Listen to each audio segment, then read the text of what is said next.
Today in Chattanooga, two men accused of defrauding the government out of millions of dollars pleaded guilty to charges of wire fraud and money laundering. Our Joy Dukes was inside a federal courtroom this morning as Kareem and Raheem Sadruddin entered their pleas. And Joy explains how investigators unraveled this complicated scheme.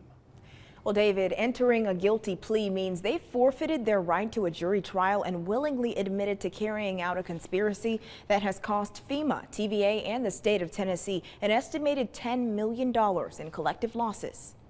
One charge after the other, Kareem and Raheem Sadruddin stood before Judge Christopher Stager and said guilty when asked how they pled to fraud and money laundering allegations Wednesday morning. The Sadruddins were charged as part of a scheme greater than $30 million to defraud FEMA, TVA, and the state of Tennessee related to the procurement of tarps for hurricane victims in Puerto Rico. Prosecutors say that scheme included their company, Textile Corporation of America's false promise to bring 1,000 new jobs to Bledsoe County by opening a textile manufacturing mill in Pikeville. There are probably 1,000 people in Bledsoe County who thought I might be able to get one of those jobs.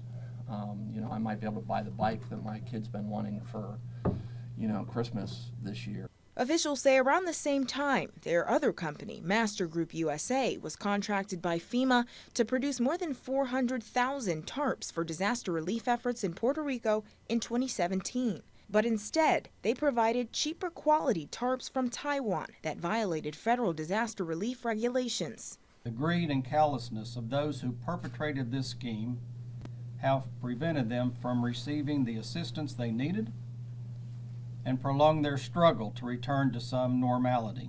A federal indictment claims the Sadruddins created fake invoices and received millions in grant funds they transferred to personal accounts, allocating just a few $100,000 to pay for the tarps and minimal renovations on the Pikeville plant. And once we realized that there was a connection, obviously, between what had happened in Pikeville and the money that they got from Pikeville, when that money was traced back, we realized that the two schemes were actually one. Several agencies, including the TBI, the FBI, and Department of Homeland Security, all worked together to foil the plot they say went on from April of 2017 to January of 2019.